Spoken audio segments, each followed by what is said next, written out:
طيب on va commencer Inch'Allah. Bismillah wa salatu wa salam ala rasulillah wa ala alihi wa sahbihi wa man wala. Thumma amma ba'd.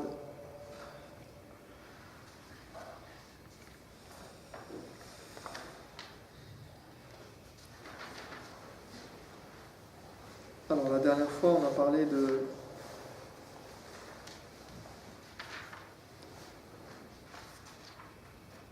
l'ibada, on est toujours avec l'ibada, l'adoration. Donc le sens de l'adoration, qu'est-ce que l'adoration et ma ma'na l'ibada, wa ma hiya l'ibada, ma al-murad bil-ibada عند إطلاقها لغة وشرعا. وتكلمنا عن شيء مهم وهو on a parlé de ماذا؟ الأركان أركان العبادة الأركان التي تبنى عليها العبادة. Donc on a parlé des piliers sur lesquels se fonde l'adoration. Et j'avais terminé en parlant de ce que Cheikh al-Islam Ibn Taymiyyah il a appelé muharrikat al-qulub. Muharrikat al-qulub ila Allah تعالى ثلاثة فهي هذه الأركان. وما هي؟ C'était quoi alors? Ouais. والرجاء نعم. والخوف. أحسنت. المحبة والخوف والرجاء. Donc l'amour, la crainte et l'espoir. Ce sont les trois éléments qui, comme l'a dit Cheikh al-Islam, qui permettent de remuer, d'agiter et de faire, de toucher le cœur des hommes.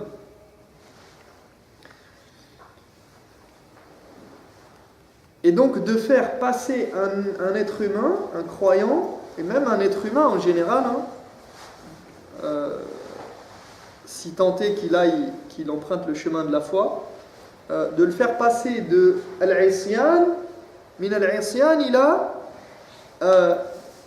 al-ibada, wa ila al-ta'a, wa min al-fusuq wa al-bu'd anillah, ila al-hayat al-qurba wa al-ta'a wa al-istiqama. Donc de faire passer quelqu'un qui est loin de Dieu et de le rapprocher à Dieu. Donc ces trois éléments-là, l'amour, la crainte et l'espoir, c'est ce qui va permettre à l'être humain de se transformer, de changer. Et c'est ce qui se trouve dans son cœur.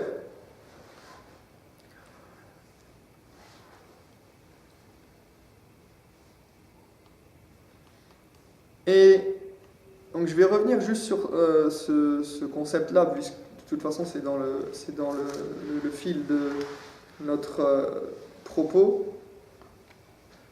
Et on n'a pas terminé là-dessus. Donc rapidement, donc al-muharrik al-awwal min muharrikat al-qulub al-mahabba. Wa ba'd an-nas tataharraku qulubuhum bil mahabba. Donc on a premièrement cet amour qui va permettre de travailler le cœur de la personne, d'agiter la fibre de l'amour dans le cœur de l'être humain pour le rapprocher de Dieu. Et certaines personnes sont plus sensibles à cette corde-là, à cette fibre-là. Ils ont la fibre de l'amour par rapport à Dieu. Et c'est a'la darajat, a'la al-thalath, muharrikat, mahabbatullah. Et comme j'avais dit, يعني إذا أحب الله وأحب النبي صلى الله عليه وسلم وأحب هذا الدين سهلت عليه المشقة وسهلت عليه التكاليف واستجاب لأمر الله واستجاب لسنة النبي صلى الله عليه وسلم وانبرى للدفاع عن هذا الدين والعمل بأحكامه. Celui qui aime Allah, qui aime son prophète sallallahu alayhi wa sallam, qui aime sa religion, eh bien tout ce qu'il y a dans la religion lui sera facilité. Toutes les choses difficiles, lourdes, tous les actes, toutes les responsabilités religieuses, tous les ordres d'Allah, il répondra facilement à la tradition et la voie prophétique et il aura envie de défendre cette religion et d'œuvrer selon ses règles. Et ça, on le voit réellement quand quelqu'un... C'est ce qui fait d'ailleurs que souvent,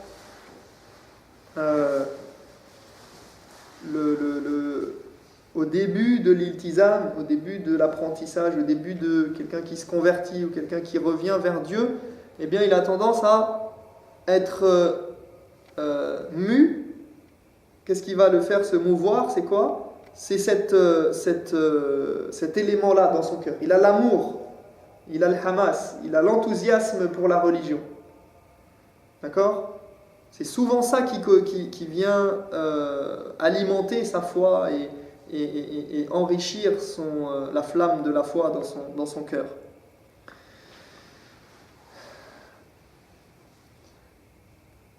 والمحرك الثاني من محركات القلوب الخوف.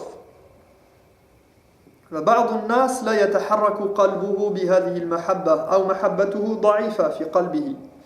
فهناك هذا المؤثر وهو مؤثر الخوف. وكما يقولون الخوف صوت يسوق الله به عباده للعلم والعمل. Donc certaines personnes, ils ont plus tendance à être sensibles à la crainte, à la peur. Donc on va agiter cette corde-là, la corde et la fibre de la peur en eux, et comme ils disent, c'est que la peur c'est comme un fouet avec lequel Allah conduit ses serviteurs vers l'apprentissage et vers la pratique.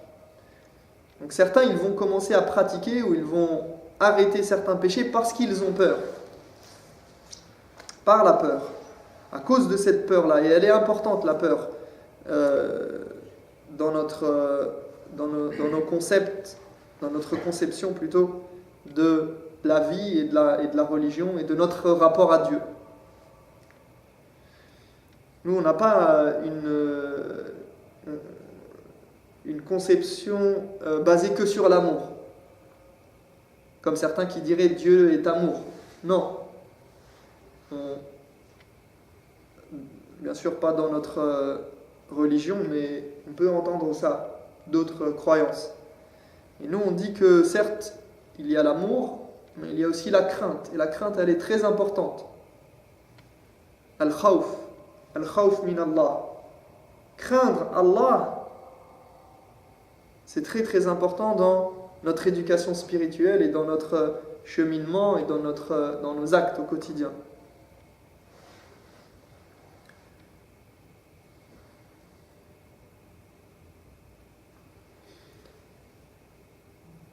Donc, ici, al-khawf se situe à plusieurs niveaux, de plusieurs manières. النوع الأول من أنواع الخوف إذا خاف الإنسان من الله في الدنيا أن يعاقب وأن يبتلى أو أن يعاقب وأن يبتلى وأن يضيق عليه إلى غير ذلك من أنواع المصائب والبلايا. يخاف أن الله ينزل به ما يكره. فخوفه من هذا الأمر يوجب له إقبالا على الله التزاما بالطاعة فرارا من المعصية صبرا على مجاهدة النفس. Donc la première forme de peur qu'on peut avoir dans la religion, c'est lorsque la personne elle a peur qu'Allah le châtie dans ce bas monde déjà, que Allah l'éprouve et qu'il le touche par tout un tas de difficultés, d'épreuves, qu'il soit touché par tout un tas de difficultés et d'épreuves. Et donc cette crainte va intimer en lui une envie d'aller vers Allah, de pratiquer sa religion, de s'astreindre à l'obéissance, de fuir la désobéissance et les péchés, de patienter dans le fait de combattre son âme, mujahadat al-nafs, jihad al-nafs, etc. Donc voilà pour la première idée au niveau de l'khawf. Ensuite, on a النوع الثاني من أنواع الخوف من القبر ومن أهوال القبر ومن سؤال الملكين وهذه الحياة البرزخية وما يقرأ فيها من أحاديث توجب له تحرك نحو الطاعة والاستقامة وتشجعه وتساعده على مخالفة هوى نفسه. Donc, deuxièmement, c'est la peur de la tombe, donc la peur de la mort et le passage dans cet univers qui sera nouveau, inconnu pour nous, même si on en a des éléments, mais qu'on n'a pas testé en tout cas, et un voyage sans retour. Et donc lorsque le croyant il apprend ce qu'est la tombe, même le non-croyant déjà, il peut avoir peur de la tombe, mais nous on sait qu'en plus il y a une vie dans cette tombe-là, Et le fait qu'il va être interrogé par les anges,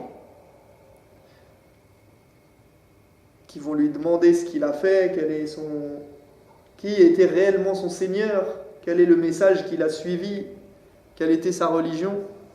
Et c'est pas la langue qui va parler, parce que la langue, ça serait facile. Donc cette vie qui est dans le monde intermédiaire, dans cet isthme, eh bien, ce qu'il peut lire à ce propos-là, eh bien, ça va l'amener, ou ce qu'il peut apprendre à ce propos-là, le croyant, le musulman, ça va l'amener à avoir des ailes dans l'adoration, à se remettre sur le droit chemin. Ça va l'encourager et l'aider à combattre son âme. Troisièmement, النوع الثالث من أنواع الخوف من القيام بين يدي الله يوم القيامة. Donc, troisièmement, la peur de se retrouver face à son Seigneur au jour du jugement. ما منكم من أحد إلا ويكلمه ربه ليس بينه وبين الله ترجمان. Le prophète sallallahu alayhi wa sallam, il dit que chacun d'entre nous va s'entretenir avec Allah subhanahu wa ta'ala sans qu'il n'y ait d'intermédiaire et de traducteur entre lui et Allah.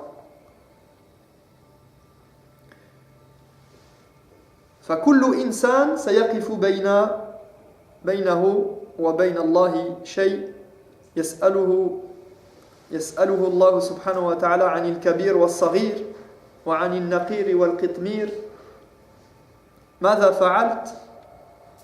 فخوفه من هذا المقام بين يدي الله من الآخرة وأهوال الآخرة والنار وما فيها كل هذا يحرك قلبه ويشجعه إلى أن يقاوم هوى النفس ويصبر على مخالفتها.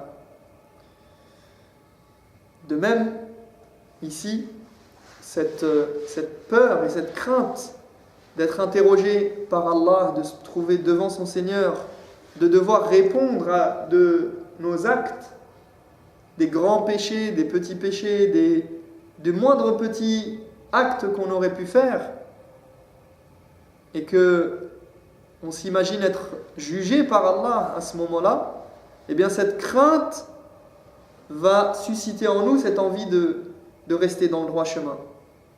Et encore une fois, de combattre notre âme. D'aller à l'encontre et de patienter face aux désirs malsains qu'il peut y avoir en nous-mêmes.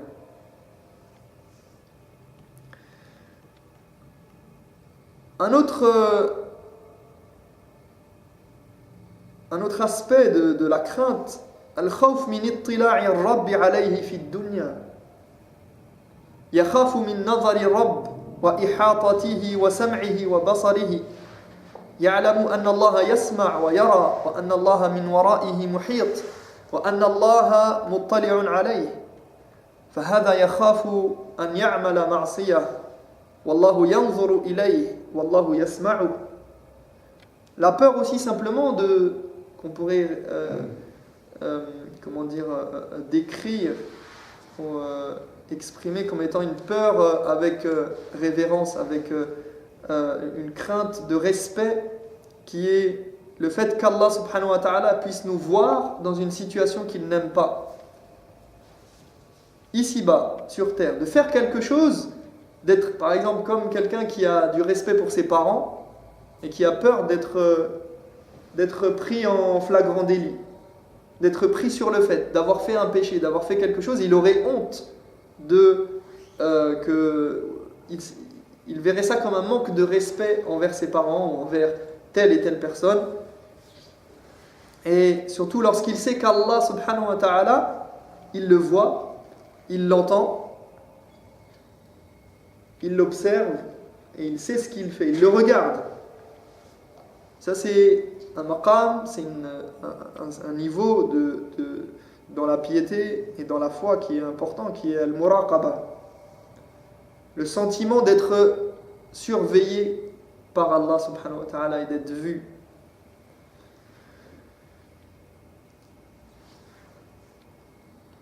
طيب donc وهناك جانب يعني الخوف الإيجابي هذا أو خوف الطاعة الذي يحرك القلب إلى الله ولكن هناك الخوف السلبي.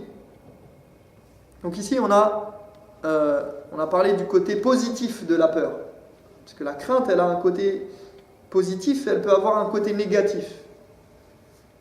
En fait chacun des aspects là ils peuvent avoir selon comment il est, chacun des éléments dont on est en train de parler, il peut avoir un aspect négatif et un aspect positif. Donc il faut utiliser ces éléments-là pour aller vers Allah subhanahu wa ta'ala. Mais parfois ils peuvent avoir un effet néfaste sur nous. Par exemple ici, on a al-khawf al-salbi, on a la peur qui est mauvaise chez l'homme.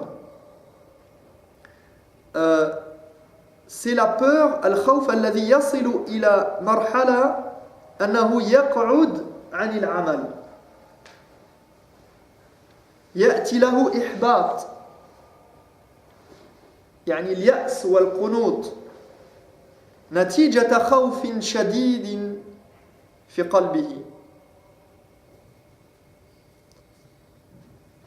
والذي ليس في قلبه مساحة للرجاء هذا أشبه بالكافر والعياذ بالله إنه لا ييأس من روح الله إلا القوم الكافرون.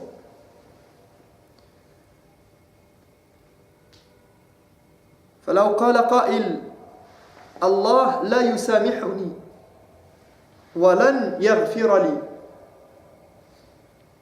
ولا يوجد في قلبه ذرة رجاء هذا خطير.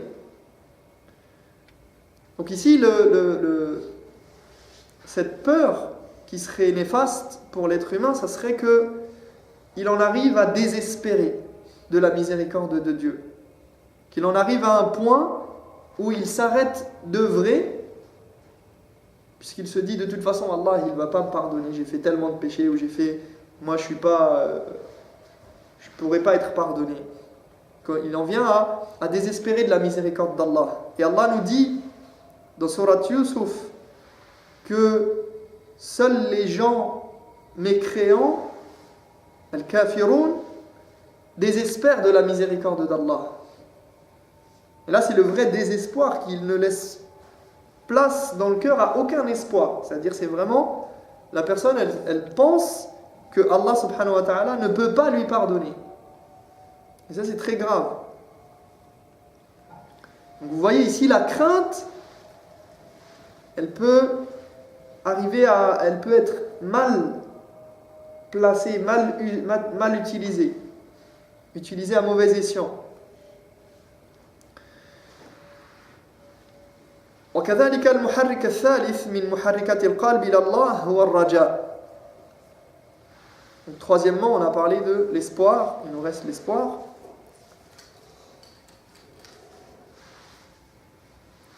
فبعض الناس يستثير قلبه ويهيج مشاعره ذكر الجنة يهيج مشاعره ذكر الجنة وما أعده الله فيها للمتقين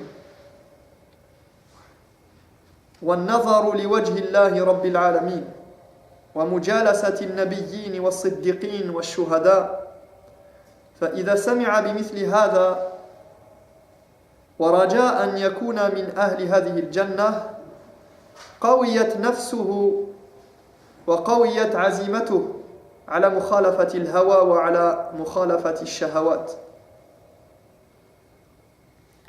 Donc certaines personnes sont plus sensibles à quoi? À l'espoir qu'on suscite en eux. Lorsqu'on lui parle du paradis, de ce qu'Allah subhanahu wa ta'ala a préparé pour les pieux, al-muttaqin, le fait de pouvoir voir Allah subhanahu wa ta'ala, le Seigneur des mondes, d'être parmi les prophètes, les véridiques, les martyrs. Et lorsqu'il entend toutes ces choses-là, eh bien, cela fait naître en lui l'espoir de faire partie des gens du paradis. Et alors, cela lui permet de renforcer sa conviction, de renforcer sa volonté de faire le bien, d'aller de l'avant, d'aller vers Allah subhanahu wa ta'ala, de combattre son âme, de combattre ses pulsions malsaines.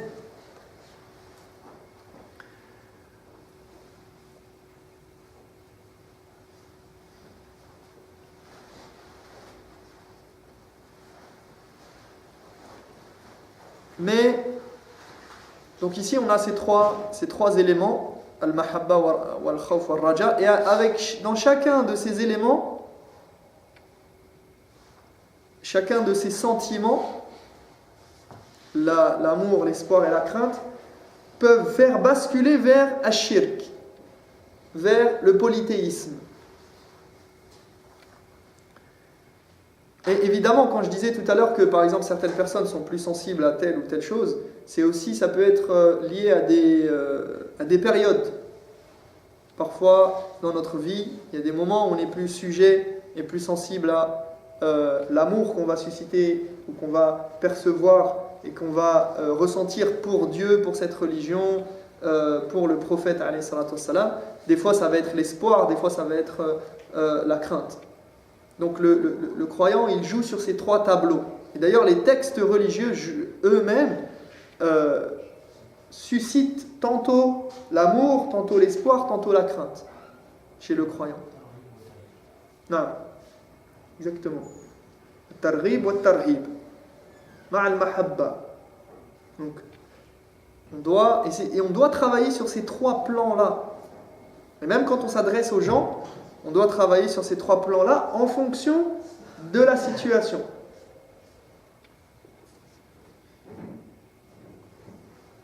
C'est-à-dire quelqu'un qui a beaucoup d'espoir, eh bien, on ne va pas en rajouter.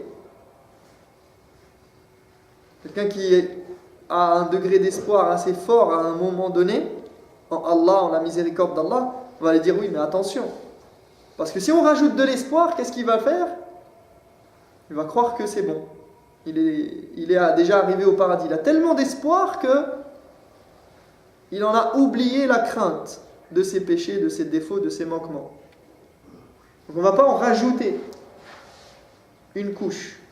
Quelqu'un qui a trop de crainte, on ne va pas le faire tomber plus bas et l'amener au désespoir. Donc il faut savoir, et c'est pour ça que d'ailleurs l'imam Al-Ghazali, il avait parlé de ça dans certains de ses ouvrages, entre autres, parmi les ulama qui ont parlé de ça, sur les noms d'Allah. Et vous remarquerez que dans le Coran, lorsqu'Allah parle de quelque chose qui fait peur, eh bien à la fin, il va clore le propos en disant que Allah il est miséricordieux. Et il va utiliser ces noms qui renferment les attributs de miséricorde et de pardon. Donc il parle d'un sujet, il dit qu'Allah il est sévère en châtiment, mais il pardonne à ceux qui se repentent, etc. Donc il a joué sur les deux plans en même temps. Et à l'inverse, lorsqu'il parle de certaines récompenses et certaines choses qui donnent de l'espoir, eh bien il va clore le propos en utilisant un nom comme ça, qui va compenser cet espoir-là en disant mais attention, il est dur en châtiment. Son châtiment est sévère.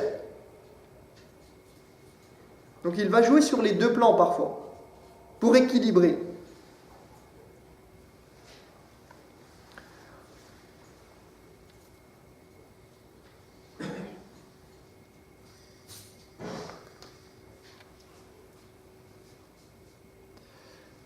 Donc ici, on peut avoir cet amour, cet espoir et cette crainte peuvent amener la personne à l'excès et peuvent amener la personne à passer la barrière du polythéisme, donc sortir du monothéisme. Donc, comme quelqu'un qui aime tellement un poste, par exemple, une position dans la société, qu'il est prêt à vendre sa religion, à faire quelque chose un acte de mécréance. Qui va aimer, comme on a dit, wa minan nasi man yattakhidhu min dunillahi andadan yuhibbunahum ka hubbillah. Il y a des gens qui aiment, qui prennent des associés à Allah qu'ils aiment comme on pourrait aimer Allah. Et plus encore,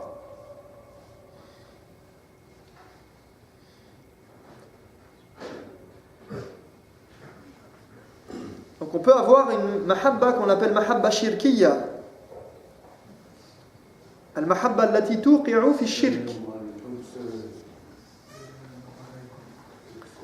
Ensuite, on a le khawf ash-shirki. On a la peur et la crainte qui peut faire basculer dans le polythéisme. Huwa khawfu as-sir alladhi yad'u ila ta'a باطنة من غير الله كمن يخاف من بعض الأولياء أو يخاف من بعض المقبورين أو يخاف من أشياء غيبية المهم يخاف مما سوى الله خوف سر يدعو إلى طاعة باطنة يرى أن عليه انقيادا لهذا الذي يخاف منه انقياد باطن وطاعة هذه عبادة لا ينبغي صرفها إلا لله واسمها خوف السر. Donc on a une crainte qui est une crainte secrète que la personne a dans le cœur et qui l'amène à faire une adoration ou à obéir en dehors d'Allah subhanahu wa ta'ala. Comme quelqu'un qui craindrait par exemple certains soi-disant pieux ou certains qui auraient une crainte de quelqu'un qui est enterré, par exemple, d'une âme, de je ne sais pas, et qui ferait certains actes basés sur cette crainte-là. Ou qui aurait peur de certaines choses invisibles qui n'existent pas et qui vont l'amener à transgresser certaines choses, donc et à faire certains actes qui sont des actes de polythéisme. Donc on peut avoir une crainte, on en parlera de tout ça plus en détail, Inch'Allah. C'est juste pour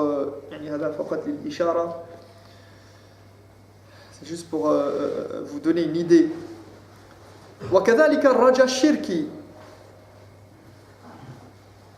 قد يكون غير ظاهرا أو ليس منتشرا لكن هو متصور أن إنسان مثلا في الدعاء يرجو أن هذا المقبور سيفرج كرباته وأنه سيزيل همومه ويؤتيه من الأموال أو من غير ذلك فهذا الرجاء يكون في غير الله فيما لا يقدر عليه إلا الله. On a également l'espoir, donc cet espoir qui peut faire basculer dans le polythéisme quand la personne elle a l'espoir d'obtenir quelque chose par quelqu'un qui en vérité ne peut rien pour lui. Comme par exemple quelqu'un qui aurait de l'espoir que telle personne puisse lui permettre d'avoir des enfants. Quelqu'un de stérile. On ne parle pas d'un médecin qui pourrait le faire en pratique avec quelque chose de tangible. Non, quelqu'un qui croirait que ce saint enterré dans cette tombe-là, eh bien, il a des pouvoirs de lui accorder des enfants. Donc cet espoir-là le fait basculer dans un acte de polythéisme. Donc en fait, ce sont les actes qui sont du polythéisme, mais qui émanent de ces éléments qu'il y a dans le cœur. Ces trois éléments qui sont fondateurs et fondamentaux dans l'adoration. Fondamentaux dans l'adoration. Tayyib. Donc après avoir vu ces trois piliers, on nous dit وقد جمع الله سبحانه وتعالى بين هذه الأركان الثلاثة العظيمة في ماذا؟ في فاتحة الكتاب في قوله سبحانه الحمد لله رب العالمين الرحمن الرحيم مالك يوم الدين.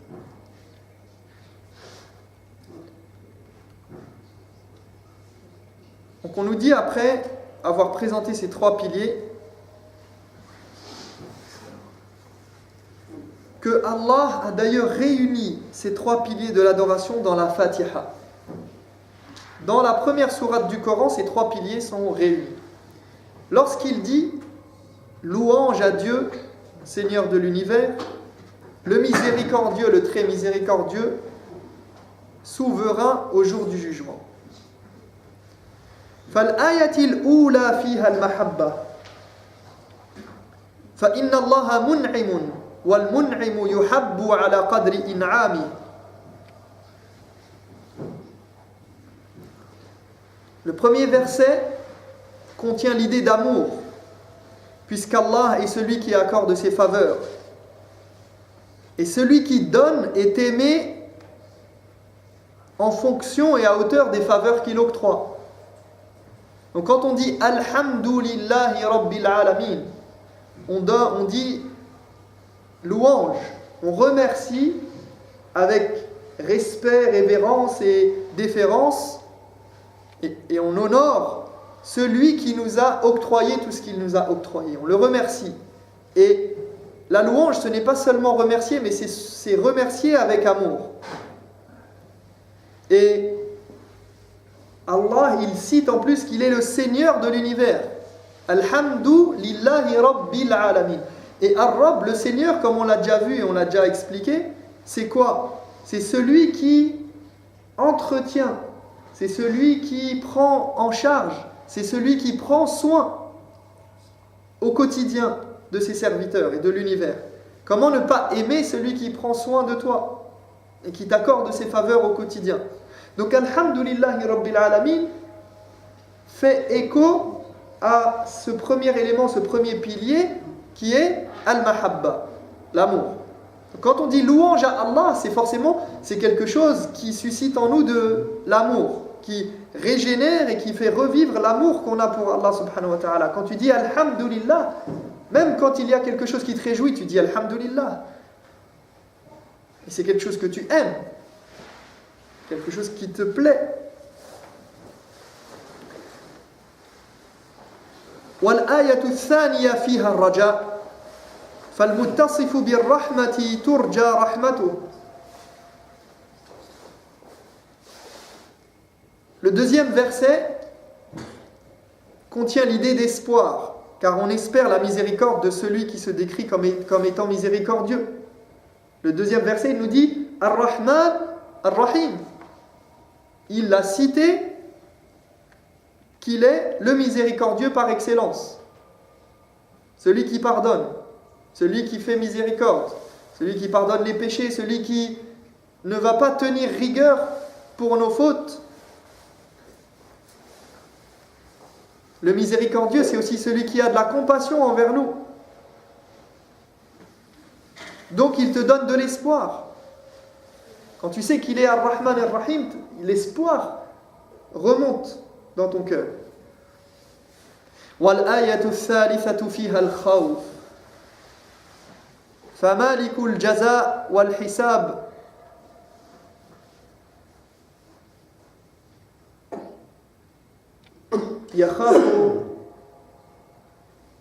يخاف عذابه. Enfin, le troisième verset contient l'idée de peur et de crainte, puisque le souverain est celui dont on craint le châtiment, puisque le jugement lui revient. Le troisième verset, il parle du jour du jugement, du jugement. Donc il suscite chez le croyant la crainte. Donc vous imaginez quand on récite Al-Fatiha au quotidien, chaque fois qu'on récite la Fatiha, normalement, les trois éléments doivent s'agiter en nous.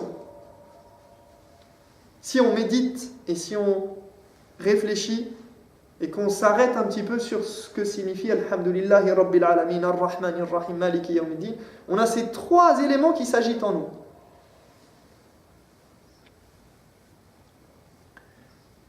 وَلِهَذَا قَالَ تَعَالَى عَقِبَ ذَلِكَ. Et c'est pas pour rien si juste après ces trois versets il nous parle de quoi? Hein? De? Naam. Ahsant. L'adoration. Donc on a dit que c'était les trois piliers de l'adoration, n'est-ce pas? Arkanul ibada. Donc Alhamdulillahi Rabbil Alamin, Ar-Rahman Ar-Rahim, Maliki Yawmiddin. Iyaka na'budu. Subhanallah. Iyaka na'budu. C'est toi que nous adorons seul, en toute exclusivité.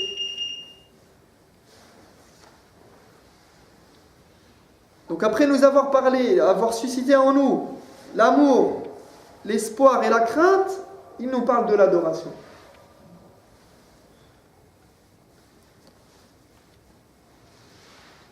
Wa iyyaka nasta'in. Et c'est en toi seul que nous recherchons le soutien, l'assistance, l'aide, le secours. Et l'assistance et l'aide, pourquoi? Pour faire cette adoration. Al-isti'ana lil-ibada wa li-umurina kulliha. Donc on cherche le soutien d'Allah pour qu'il nous aide à faire cette adoration-là. Ay a'buduka ya Rabb bihadihi ath-thalath bimahabbatika allati dalla 'alayha alhamdulillahi rabbil alamin wa raja'ika alladhi dalla 'alayhi Ar-Rahman Ar-Rahim wa khawfika alladhi dalla 'alayhi Maliki Yawmiddin. Voilà pourquoi il termine en disant c'est toi seul que nous adorons et dont nous cherchons le soutien, ce qui signifie je t'adore par ces trois éléments. Donc l'amour évoqué par la louange, l'espoir évoqué par la miséricorde et la peur évoquée par le jour du jugement. Et aussi donc il termine comme j'ai dit en parlant du soutien pour nous rappeler que l'adoration ne peut se faire sans son soutien. Comme salam. La tatahaqqaqu al-ibada illa bi tawfiqillah. Et Allah subhanahu wa ta'ala accorde le succès à celui qui lui demande son soutien. Et si tu dois demander, demande à Allah. Et si tu dois chercher un soutien, cherche-le auprès d'Allah. Comme l'a dit le prophète sallallahu alayhi wa sallam à Ibn Abbas, fi wasiyatihi l'Ibn Abbas. إذا سألت فاسأل الله وإذا استعنت فاستعن بالله. D'accord? Si tu as quelque chose à demander, demande-le à Allah. Et si tu dois chercher le soutien, un soutien quelconque, cherche-le auprès d'Allah subhanahu wa ta'ala. ونكتفي بهذا القدر إن شاء الله. أسأل الله تبارك وتعالى أن يهدينا لما يحب ويرضى وأن يجعلنا من الذين يحققون العبادة حق عبادته ويستمعون القول فيتبعون أحسن أولئك الذين هداهم الله وأولئك هم أولو الألباب. سبحانك اللهم وبحمدك أشهد أن لا إله إلا أنت أستغفرك وأتوب إليك.